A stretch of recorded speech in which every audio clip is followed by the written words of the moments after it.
आपण चर्चा करतोय नव्या भूसंपादन विधेयकाबद्दल। जमिनीवरचा हक्क हा नेमका कुणाचा? ती जमीन जर प्रकल्पासाठी हवी असेल तर मग त्या प्रकल्पधारकाचा का जमीनधारकाचा त्याच्यावर हक्क आहे? त्याला मोबदला किती मिळाला पाहिजे? या सगळ्याची चर्चा आपण केली। यावर कसा तोडगा काढायचा याबद्दल पण थोडं बोलूया। आपण जाऊया नामदेव गावडेंकडे, जे शेतकऱ्यांचे प्रतिनिधी आहेत। नामदेवजी, प्रत्येक वेळेस अशी चर्चा होते की आपल्याला प्रकल्प हवेत, आपल्याला विकास हवा, उद्योग हवेत आणि त्यासाठी जमिनी सुद्धा हव्यात। शेतकऱ्यांचा जमिनीवरचा हक्क आहे हे सुद्धा बरोबर आहे, पण शेतकऱ्यांचे प्रतिनिधी म्हणून तुम्हाला यावर तोडगा काय वाटतो? मला असं वाटतंय की विकासाला कोणाचा विरोध असता कामा नये, बरोबर, ही गोष्ट बरोबर आहे। परंतु ज्यांचं साधारणपणे जगण्याचं साधनच साधारण काढून घेतलं जातं, त्यांच्या जगण्याची हमी काही ना काहीतरी असायला पाहिजे की नाही। हे 5 पट 6 पट उल्काताईंनी ज्या पद्धतीने सांगितलं ते अगदी बरोबर आहे। आणि म्हणून मला असं वाटतं की समजा सरकारी कारणासाठी जरी जमीन घेतली आणि एखादा प्रकल्प जर निश्चितपणाने त्याच्यामध्ये होत असेल तर प्रकल्प पूर्ण झाल्यानंतर, विकसित प्रकल्पामध्ये नंतर जी काही साधारणपणे जमीन असेल त्याच्यात ते पट असायला पाहिजे, नाहीतर नुसतंच काहीतरी साधारणपणे गाजर दाखवल्यासारखं होतं। आणि दुसरी महत्वाची गोष्ट आहे की जेव्हा पब्लिक प्रायव्हेट प्रॉपर्टी प्रकल्पाच्या संदर्भात अशा पद्धतीची जमीन ज्या वेळेला घेण्यामध्ये येईल त्यावेळेला सुद्धा जमिनीच्या 7/12चा जो काही साधारणपणे टायटल आहे ते टायटल बदलता कामा नये। पब्लिक प्रायव्हेट ज्या वेळेला प्रकल्प होईल आणि त्याच्यामधून जो काही नफा तयार होईल त्या नफ्यामध्ये सुद्धा खऱ्या अर्थानं याचं ज्याचं जगण्याचं साधन काढून घेतलं जातं त्याचा सुद्धा वाटा त्याच्यामध्ये असायला पाहिजे। या पद्धतीची तरतूद खरं म्हणजे अशा पद्धतीच्या विधेयकामध्ये असायला पाहिजे। नामदेवजी, तुम्ही महत्त्वाचा मुद्दा मांडताय आणि त्यावरच सध्या चर्चा सुरू आहे की एकदा जमीन जर खासगी उद्योजकांना किंवा सरकारच्या ताब्यात दिली तर शेतकऱ्याचा त्यावरचा हक्क जातो। उल्काताई, शेतकऱ्याचा जमिनीवरचा हक्कही कायम राहील आणि उद्योगही होतील, असा काही तोडगा यामधून निघू शकतो का? नाही, एकतर मी पहिल्यांदा मांडलेला मुद्दा पुन्हा एकदा अधोरेखित करते की खासगी कंपन्यांसाठी कोणत्याही परिस्थितीत भूमी संपादन होता कामा नये आणि सरकारी कामांसाठी होत असेल तरच व्हायला हवं। आणि जर खासगी कंपनी एखादा लोकोपयोगी उभारत असेल प्रकल्प तर त्यांनी आधी जनतेला किंवा त्या परिसरामधल्या शेतकऱ्यांना, जमीनधारकांना ज्यांची उपजीविका त्या जमिनीवर अवलंबून आहे त्यांना हे पटवून दिलं पाहिजे की हा त्यांच्या विकासाचा प्रकल्प आहे, तिथे त्यांना वर जाण्याची संधी मिळणार आहे, आजचं जीवनमान उंचावण्याची संधी मिळणार आहे। आणि ते जर शेतकऱ्यांना पटलं तर ती जमीन लीजवर का घेऊ नये, 20 वर्षाचं किंवा 15 वर्षाचं लीज करावं आणि त्या करारानंतर त्या जमिनीची, त्या सगळ्या परिसरात त्या कंपनीची जी काही उलाढाल होईल त्यामुळे वाढलेली किंमत जी असेल ती 15-20 वर्षानंतर वाढलेल्या किमतीमध्ये शेतकरी आणि शेतकऱ्याची पुढची पिढी देखील सहभागी असेल। कुठल्याही उत्पादन प्रक्रियेमध्ये 3 गोष्टी लागतात, त्यासाठी लागते जमीन, भांडवल आणि श्रमशक्ती। बरोबर, त्यामध्ये फक्त जमिनीचं संपादन सक्तीने केलं जात आहे आणि ते सक्तीने संपादन करून त्याचा भाव मात्र कवडी मोलाने दिला जातो। जमीन हे संसाधन म्हणून त्याच्याकडे बघितलं जात नाही, असे सगळे आपले त्याच्यातले मुळात आक्षेप आहेत। आणि आजच्या घडीला जे चाललंय त्याकडे मला लक्ष वेधायचं आहे की ही जमीन आता थोडी थोडकी नाही संपादित केली जाते, निमसरकारी असं ज्याला म्हणतंय सरकार, ते पब्लिक प्रायव्हेट पार्टनरशिप मध्ये आणले जाणारे प्रकल्प किती प्रचंड राक्षसी आणि मोठे, त्याचे आकडे फक्त आपण ऐकू। दिल्ली मुंबई इंडस्ट्रियल कॉरिडॉर या नावाने येणारा प्रकल्प आहे, त्या प्रकल्पामध्ये एकट्या प्रकल्पात 4,36,486 चौरस किलोमीटर जमीन बाधित होती। दिल्ली मुंबई कोलकाता कॉरिडॉर दुसरा आहे, त्याच्यामध्ये 3,86,000 चौरस किलोमीटर आहे। आणि दक्षिणेमध्ये जो पेट्रोकेमिकल रिजनसाठी कॉरिडॉर घेतला जातोय त्यासाठी देखील अशीच लाखो स्क्वेअर किलोमीटर आहे। तेव्हा आता आपण काही असं 2-4 हेक्टर आणि एकराच्या भाषेत नाही बोलत आहोत, हे संपादन हे प्रचंड राक्षसी संपादन होत आहे। एका बाजूला नॅशनल मॅन्युफॅक्चरिंग झोन, दुसऱ्या बाजूला Delhi Mumbai corridor, special economic zones, ऊर्जा प्रकल्प, महाकाय धरणं, न्यूक्लिअर पॉवरसाठी चालवले जाणारे प्रकल्प, आणि ह्या सगळ्या प्रकल्पांसाठी घेतली जाणारी जमीन ही प्रचंड मोठी आहे आणि ती तिथेच घेतली जाते जिथे शहरं जवळ आहेत, जिथे सर्व इन्फ्रास्ट्रक्चर उपलब्ध आहे आणि सर्वात मुख्य म्हणजे जिथे पाणी उपलब्ध आहे। त्यामुळे जमिनीबरोबर पाण्याची लूट हा त्याचा एक अविभाज्य भाग आहे। आणि हे ज्या प्रकारचं पॅकेज घेऊन ही विकासाची धोरणं येतात ते पॅकेज हे अतिशय धोकादायक आहे, ज्याच्याकडे शेतकऱ्यांचं आणि सामान्य जनतेचं लक्ष वेधायला हवं। बरोबर. तुम्ही जे म्हणताय की व्यवहार्य तोडगा आहे की जमीन लीजवर देता येईल का, त्या नफ्यामध्ये शेअर्समध्ये शेतकऱ्यांना जमीनधारकांना सहभागी करून घेता येईल का. जनार्दन चांदूरकरजी, जो उपाय शेतकऱ्यांना सुचतो, जो सामाजिक कार्यकर्त्यांना सुचतो, तो व्यवहार्य तोडगा सरकार का काढत नाही आणि कोणताही प्रकल्प आणण्याच्या आधी तिथल्या जमीनधारकांना विश्वासात का घेत नाही. बरं. नाही, पहिला तर एक मुद्दा असा आहे की गायकवाड साहेबांनी मगाशी जे सगळे सांगितलं की ते अमुक मिळणार अमुक मिळणार अमुक मिळणार, तरतुदी सांगितल्या, तर मला वाटतं ते बिल जे आहे ते पार्लमेंटमध्ये पास व्हावं लागतं. It is a draft. नाही, बरोबर आहे. तेव्हा त्याच्यावरती ते झालंच असं कोणी समजण्याचं कारण नाही. त्याच्यामध्ये जास्ती पण होऊ शकेल, कमी पण होऊ शकेल. It is for discussion. पण तरी तरतुदींचा अंदाज येतोय.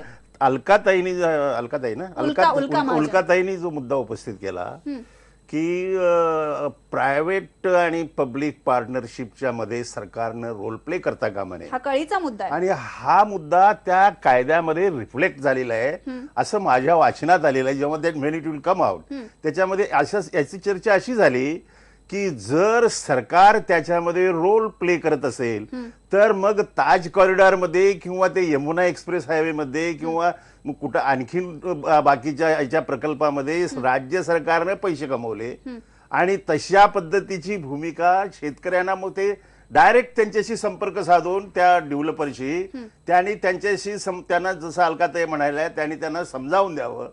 शेतकऱ्यांना जर ते वाटलं की बाबा हा डेव्हलपर एवढे पैसे द्यायला तयार आहे आणि जर ते शेतकऱ्याला ते मंजूर असेल तरच त्याने ती संपादन करण्याचा त्याला कन्सेंट द्यावा. अशा प्रकारे 80% कन्सेंटची गरज सरकारनं कायद्यामध्ये नमूद केलेलं आहे. उल्काताईने जो दुसरा मुद्दा उपस्थित केला तो मुद्दा महत्वाचा आहे, पण त्याचे लिगल इम्प्लिकेशन्स काय आहेत आणि ते कशा पद्धतीने त्या कायद्यामध्ये आणता येईल हे तपासून पाहायला पाहिजे. आणि त्यांचा तो मुद्दा असा आहे की ते 15 वर्षानंतर लीज द्यावी, 15 वर्षाची लीज द्यावी किंवा 20 वर्षाची, आणि 15 वर्षानंतर 20 वर्षानंतर जमिनीची किंमत ही मेनी फोल्ड टाइम्स होते. मी शेतकऱ्याच्या बाजूनं किंवा ज्याचे आहे त्याच्या बाजूनं माझं मत आहे, त्याचा फायदा झाला पाहिजे. पण हे जे लीजचा जो मुद्दा आहे हा कशा पद्धतीनं त्याच्यामध्ये आणून इन्कॉर्पोरेट करून त्याला लिगल त्याची काय बॅकग्राऊंड आहे ते काढून मला वाटतं ते लोकसभेमध्ये आता जेव्हा ते चर्चेला येईल त्याच्या संबंधी काही खासदारांनी हा मुद्दा तिथं लावून धरला पाहिजे. आणि त्याच्यामध्ये जर तो आला तर वेल अँड गुड, आपल्याला ते चांगलं आहे. म्हणजे पण त्याच्यामध्ये सरकारनं स्वतः पार्टिसिपेट करता कामा नये आणि तशा पद्धतीची तरतूद आहे. आता दुसरा महत्वाचा मुद्दा त्याच्यामध्ये जो असा आहे की त्या जे विस्थापित होतील याच्यामध्ये त्यांचं रिसेटलमेंट करण्याची जबाबदारी पण सरकारची आहे, बरोबर, त्या स्टेट गव्हर्नमेंटची आहे. हे सुद्धा त्या बिलामध्ये आहे. कारण शेवटी कॉन्स्टिट्युशनली लँड ही जी आहे ती स्टेट गव्हर्नमेंट सब्जेक्ट आहे आणि त्यामुळे ते लोक जे विस्थापित होतील किंवा रिसेटलमेंट त्यांची होईल हे पाहण्याचं काम सुद्धा राज्य सरकारचं आहे. आणि मग अशा पद्धतीनं ह्या बिलाचं नाव आता रिसेटलमेंट, रिहॅबिलिटेशन आणि ट्रान्सपरन्सी लँड ॲक्विजिशन बिल असं आहे. बरोबर. तेव्हा ह्याच्यामध्ये जास्तीत जास्त मोठ्या प्रमाणामध्ये ट्रान्सपरन्सी आणण्याचा प्रयत्न केलेला आहे. त्यांनी शेतकऱ्यांनी डायरेक्ट त्याच्याशी बोलून ते किंमत काय आहे ते ठरवावी अशा पद्धतीची प्रोव्हिजन मला वाटते. आणि त्याच्यामध्ये आणखीन ह्याला अजून ट्रान्सपरंट करण्यासाठी कायदा लोकसभेमध्ये चर्चा करून मला नाही असं वाटत की कोणी शेतकऱ्याच्या हिताच्या विरुद्ध जायला पाहिजे आणि शेतकऱ्याचं हित प्रोटेक्ट करायला पाहिजे, गरिबाचं हित शेतकऱ्याचं हित प्रोटेक्ट करायला पाहिजे, गरिबाचं हित जपायला पाहिजे असं सरकार म्हणतंय, पण सरकारच्या धोरणांमध्ये ते दिसत नाही. अतुलजी, आता स्टँडिंग कमिटीचा उल्लेख झाला किंवा आता लोकसभेमध्ये जेव्हा हे विधेयक चर्चेला येईल सगळ्या पक्षांचे लोक ही मतं मांडतील. आता जनार्दनजी म्हणाले की खासदारांनी हा मुद्दा लावून धरायला पाहिजे. विरोधी पक्ष म्हणून भाजपची यावर काय भूमिका असणार आहे? नाही, मुळामध्ये पहिली गोष्ट लक्षात घेतली पाहिजे, शेतकऱ्याची किंवा कोणाही माणसाची जमीन गेल्यानंतर त्याचं रिहॅबिलिटेशन कितीही केलं तरी 100% त्याला परतावा त्यातून मिळत नाही. बरोबर. कारण त्याचा जो मानसिक त्रास असतो की माझं एक परमनंट असेट आहे, हा परमनंट असेट त्याचा निघून जातो. 1 कोटी 2 कोटी 4 कोटी रुपये जरी मिळाले तरी 5 वर्षांनंतर त्या 5 कोटीची व्हॅल्यू काय 3 कोटीच्या खाली उतरलेली असते. क्रमांक 1. यात पुन्हा प्रॉब्लेम असा असतो की जमीन जोपर्यंत माझी जात नाही तोपर्यंत माझ्या बाजूची ज्याची जमीन गेलेली नसते त्याच्या जमिनीला किंमत नसते. ज्या दिवशी माझी जमीन जाते त्या दिवशी त्याच्या जमिनीला मात्र सोन्याचा भाव येतो. बरोबर. म्हणजे मी कवडी मोलाने जमीन द्यायची आणि त्याच्यामुळे बाजूच्या जी जमिनीला फायदा सोन्याचा त्याचा भाव होणार. येतो, हा अत्यंतातला पॅराडॉक्स आहे. त्यामुळे ज्याची जमीन जाते त्याला त्या प्रकल्पामधनं परमनंट काहीतरी प्रॉफिट शेअरिंग 5%, 10%, 15% जे काय असेल ते त्याचा क्वांटम ठरवता येईल. पण असं परमनंट प्रॉफिट शेअरिंग त्या माणसाला झालं पाहिजे, प्लस रिहेबिलिटेशन त्याचं झालंच पाहिजे. हो. हे करत असताना याचं मूल्यमापन 100% होऊ शकत नाही. आपण लक्षात घेऊनच हे केलं पाहिजे. क्रमांक 1, आता जे विधेयक आणलंय या विधेयकात अशा प्रकारच्या तरतुदी आता तरी दिसत नाहीयेत. म्हणून आमची तर भूमिका ही आहे की हे विधेयक जेव्हा लोकसभेमध्ये येईल तेव्हा परत संसदीय चिकित्सा समितीकडे ते पाठवलं पाहिजे, जॉईंट सिलेक्शन कमिटीकडे गेलं पाहिजे आणि त्याच्यावर तातडीने निर्णय करून जे काही थोडंफार ते आता शेतकरी आणि जमीन धारकांच्या विरोधातलं आहे ते पुन्हा त्यांच्या बाजूने फिरवलं पाहिजे अशी आमची मूलभूत मागणी आहे. कारण विकास झाला पाहिजे, पण एकाचा विकास आणि दुसरा मात्र भकास असं नव्हे, तर सामाजिक न्याय आणि विकास हातात हात घालूनच चालले पाहिजेत, ही आमची भूमिका. म्हणजे तुम्हाला मान्य आहे की या विधेयकामध्ये खूप साऱ्या त्रुटी हे आहेत मी सुरुवातीलाच म्हटलं. आणि जमीनधारकांचं हित जपण्यासाठी काहीतरी तोडगा काढायला पाहिजे. उल्कारताई, शेवटचा शब्द तुमचा. केंद्रीय मंत्रिमंडळानं तर आता मंजुरी दिलेली आहे, पण जेव्हा हे विधेयक अंतिम होईल, फायनल होईल, काय काय महत्वाच्या गोष्टी त्यामध्ये आल्या पाहिजे? पहिला मुद्दा माझा असा आहे की स्टँडिंग कमिटीने ज्या शिफारशी दिलेल्या आहेत त्या शिफारशी ह्या अनेक मुद्द्यांचा विचार करून दिलेल्या आहेत. त्यामुळे स्टँडिंग कमिटीचा जो त्यांनी दिलेला अहवाल आहे, त्यांनी दिलेला मसुदा आहे, तो तंतोतंत स्वीकारण्यात यावा. तो जरी स्वीकारला तरी या देशातल्या शेतकऱ्यांना खूप मोठी राहत, खूप मोठा दिलासा मिळेल, हे नक्की. हे पहिला मुद्दा. बरोबर. दुसरं हे की जमिनीचा विचार कॉमोडिटी म्हणून करता कामा नये आणि जमिनीवर फक्त शेतकरी अवलंबून नसतो. आजही आपल्या ग्रामीण अर्थव्यवस्थेमध्ये ज्याच्या नावावर सातबारा आहे त्याच्या पलीकडे शेतमजूर असेल, तिथला आणखीन ग्रामीण कारागीर असेल, अन्य अनेक रोजगार हे अवलंबून असतात. रायगडमध्ये आम्ही पाहिलं की एका शेतकऱ्याची शेती जाते तेव्हा 5 रोजगारांना फटका बसतो. तेव्हा हे बाकीचे जे रोजगार असतात जे अवलंबून आहेत त्यांचा विचार देखील जमीन घेताना झाला पाहिजे. तिसरा मुद्दा आहे की खऱ्या अर्थाने रोजगार निर्मिती झाली पाहिजे. रोजगार निर्मितीचं फक्त गाजर दाखवलं जातंय. गेल्या 20 वर्षात वाढीव नवीन रोजगार निर्मिती फारशी झालेली नाही. जेवढे रोजगार आपण काढून घेतले त्याच्या तुलनेत तर नवीन रोजगार निर्मिती अजिबात नाहीये. आणि ग्रामीण अर्थव्यवस्थेमधल्या कारागिराला, शेतकऱ्याला, शेतमजुराला त्यात सामावून घेता येईल असं ते हवं. आणि कुठलंही जमीन संपादन झालंच जर अत्यावश्यक असेल एखाद्या सार्वजनिक उपयोगासाठी, तर त्यामुळे जर जमीन द्यावी लागली तर ही त्या शेतकऱ्याला त्याचं जीवनमान उंचावण्याची संधी ठरेल असं वातावरण आपण तयार करायला पाहिजे. आणि तसा कायदा, शेतकऱ्याच्या हिताला संरक्षित करणारा कायदा हवा. कारण जय जवान जय किसान लाल बहादूर शास्त्रींनी तेव्हा घोषणा दिली होती, पण आज किसानाला आपण विसरलोय. शेतीवर आणि शेतकऱ्यावर आलेलं संकट आणि जमिनी लुटण्याचा डाव हे योगायोगाच्या गोष्टी नाहीयेत. शेती कोसळवली जाते आणि जमिनी काढून घेतल्याचा डाव त्याच्या पायावर रचला जातोय, हे आपण लक्षात घेतलं पाहिजे.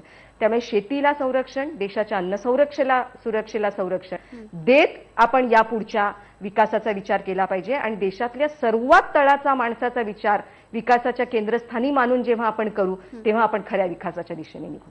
बरोबर आहे. उल्काताई, हे जे नवं भूसंपादन विधेयक आहे यामध्ये सामाजिक कार्यकर्ते तुमच्यासारखे अनेक सुधारणा सुचवत आहेत. राष्ट्रीय सल्लागार समिती असेल किंवा स्टँडिंग कमिटीने सुद्धा अनेक शिफारसी दिलेल्या आहेत, पण हे नवं विधेयक मांडताना त्या शिफारसी कुठेतरी धाब्यावर बसवल्या गेलेल्या आहेत असा आरोप होतोय. आणि सगळ्यात महत्त्वाचं म्हणजे सरकार कोणतीही धोरणं आणतंय त्या धोरणांबद्दल सर्वसामान्य शेतकऱ्याला, जमीनधारकाला, नागरिकांना शंका आहे. आतापर्यंतच्या सगळ्या प्रकल्पांचा जर आपण अनुभव बघितला तर आंदोलनं हिंसक का बनतात, शेतकरी गावकरी विरोध का करतात, कारण त्यांना विश्वासातच घेतलं जात नाही.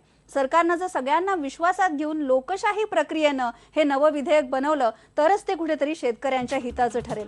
जाता जाता पुन्हा एकदा आपला प्रश्न बघूया.